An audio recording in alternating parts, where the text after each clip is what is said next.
Ready to decode the secrets to building wealth. Oh, absolutely. Today we're diving deep into Scott Galloway's The Algebra of Wealth. Yeah. And trust me, this is not your typical dry finance lecture. We're Right. talking about actionable insights Yeah. from a professor, entrepreneur, and someone who isn't afraid to shake things up in the business world. You're right. This isn't your typical finance book. Galloway doesn't just throw around financial jargon. He connects wealth to living a better life, and that's something we can all relate to, right? Absolutely. He even kicks things off with a brilliant comparison to Bob Dylan's lyrics. Okay. Back in 1965, Dylan sang about wealth being a better seat. Right. But as Galloway points out, these days it's more like an upgrade to a whole different life. Yeah, and the gap between those who have that upgrade and those who don't, Right. it's wider than ever. Yeah. Galloway argues that this isn't just about individual choices, but about what he calls the rich industrial complex. Okay, rich industrial complex.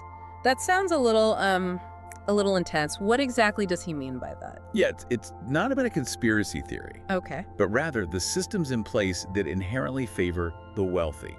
Think tax loopholes, exclusive networks, even the way luxury vacations are structured now. It's not just about nicer hotels anymore. It's about experiences most people don't even know exist. Right, he even talks about buying a private jet. Yeah. I have to admit, when I first read that, I thought, come on, even for a finance guru, isn't that a bit much? It sounds extravagant, right? Sure.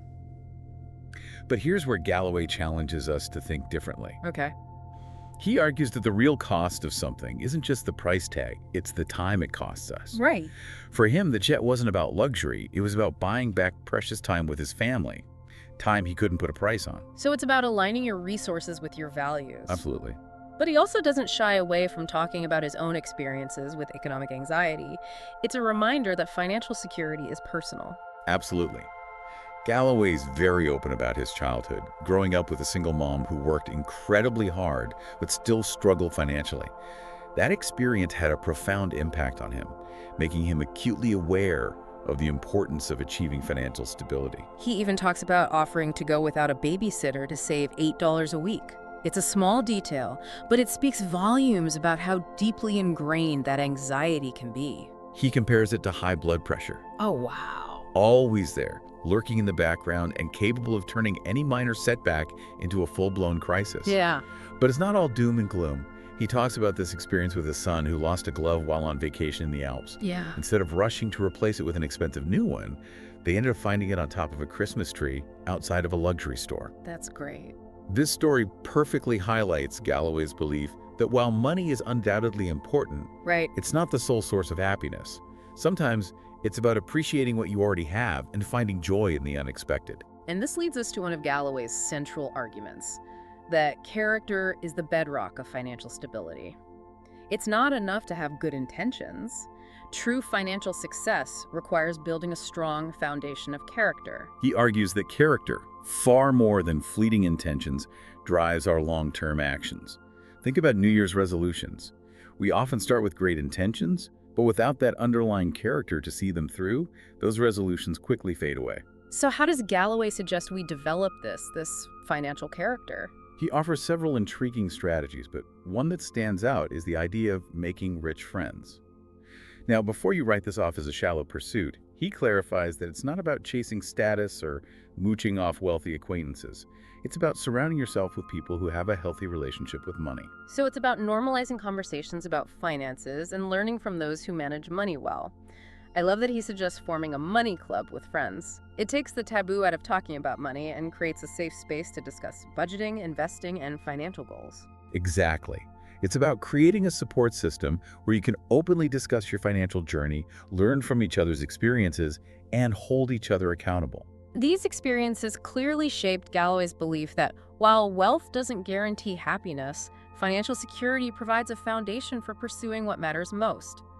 That's where his hungry principle comes in. You're catching on quickly.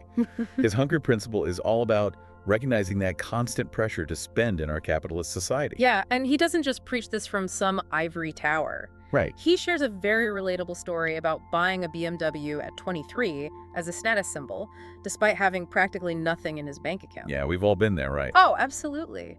That urge to project an image of success, even if our bank accounts are screaming danger. Especially in your 20s, when there's so much pressure to signal that you've got to figure it out. Right. But Galloway argues that real financial stability starts with being hungry to resist that pressure. So he's not saying we should live like monks, Ugh, right? well. But he wants us to be conscious of our spending habits. Exactly. Like, are we buying things that we truly value, or are we just trying to keep up with the Joneses? And how do those spending habits align with our long-term goals? This reminds me of his point about, what does he call it? Hustle porn. The glorification of working long hours for work's sake. Oh, yeah. It's not just about how much you work, it's why you work. Exactly. Are you driven by a clear purpose, or are you just grinding for the sake of it? Galloway challenges us to identify our talent stack, the unique combination of skills we can monetize. Oh, It's a refreshing take because he distinguishes between passion and talent. okay.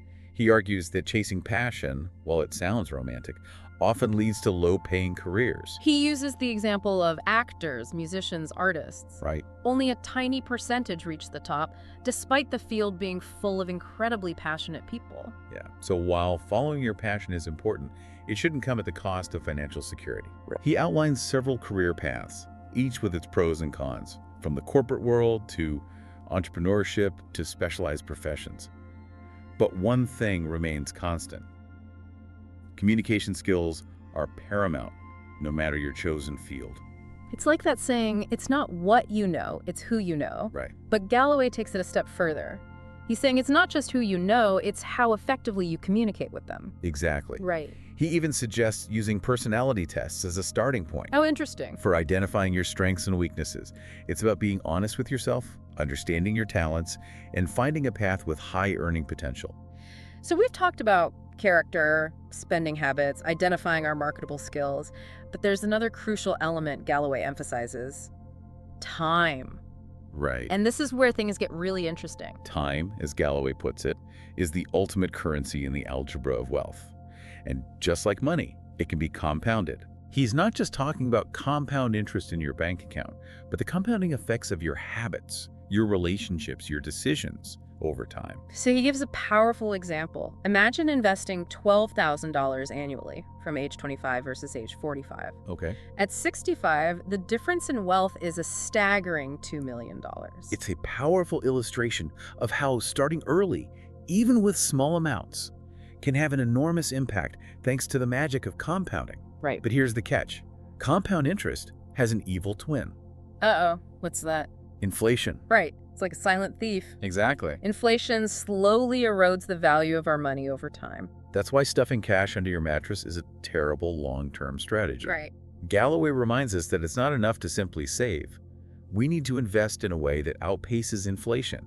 Okay. That's how we protect and grow our wealth over the long term. So how do we even begin to navigate this complex world of investing? It can feel like a whole different language. That's where Galloway's clarity is so valuable.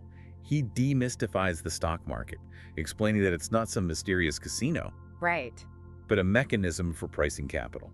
So instead of being intimidated by the jargon and fluctuations, we need to understand the underlying mechanics. He breaks down complex terms like stocks, bonds, diversification in a way that even someone with very limited financial knowledge can grasp. And he emphasizes the importance of diversifying your investments with his Kevlar principle. He likens it to wearing Kevlar. It protects you from unexpected financial shocks. He even shares a personal story about losing 70% of his net worth because he didn't diversify his investments in his own company, Red Envelope. Wow. It's a tough lesson, but it underscores the importance of not putting all your eggs in one basket, no matter how much you believe in a particular investment. Even if an investment is performing well, Galloway advises taking some profits off the table when it spikes. He learned this the hard way, and it's a valuable reminder that markets are cyclical. What goes up must eventually come down. Galloway also dives into a topic many people find daunting: tax optimization. Right. It's not just about paying your taxes, it's about playing a strategic game. He explains that understanding the difference between effective and marginal tax rates can lead to significant savings. Okay. He even goes as far as to say that hiring a good tax lawyer might be one of the best investments you can make. It's about being proactive and understanding how to leverage the tax code to your advantage. Exactly. It's not about evading taxes. Right. It's about optimizing your financial strategy to minimize your tax burden legally and ethically. Right. And this becomes increasingly important as your income and assets grow. So we've covered a lot of ground here. Understanding our spending habits, identifying our talents, the power of compound interest, the importance of diversification, and even navigating the complexities of tax optimization. It's a lot to digest. It is a lot to digest, but Galloway presents it in a way that feels manageable and empowering. It is a lot to digest, but Galloway presents it in a way that feels manageable and empowering. Absolutely. He argues that true wealth isn't just about, your net worth. It's about aligning your resources with your values. Remember that private jet example? Right. That was a powerful illustration of investing in what matters most to you. It's about having the freedom and security to pursue your passions, support your loved ones, and make a difference in the world. But to get there, we have to be mindful of how we're spending not just our money, but our time as well. Yeah, Galloway highlights this often overlooked concept of time thieves. Oh, interesting. These are the insidious distractions that rob us of our most precious resource. Yeah, like what? What kinds of things? Think social media scrolling, binge-watching shows, Oh, yeah. or getting sucked into unproductive arguments. I know those well. He even suggests a simple exercise. Pull up the screen time report on your phone. Yeah. It can be a real eye-opener to see just how much time we're losing to these digital distractions. It's not about becoming anti-technology, Well, but being more intentional with our time. Are we using these tools to enhance our lives, or are they controlling us? it's about recognizing that time, unlike money, can't be earned back. Right. We all have the same 24 hours in a day. Exactly. And how we choose to invest those hours ultimately shapes our lives. Galloway emphasizes that this principle of intentional living applies to our relationships as well. Okay. He talks about the importance of partnering with the right person, someone who shares your values and supports your goals. He doesn't sugarcoat it either. He says that having a partner who's financially irresponsible or unsupportive can be a major roadblock to achieving your financial goals. Yeah, and he suggests that couples approach their finances as a team, Okay. working together to create a budget, plan for the future, make informed financial decisions. Right. So it's about open communication and shared responsibility. Exactly. So it's not just about finding the right partner, it's also about being the right partner. And this idea of teamwork extends to our careers as well. Absolutely.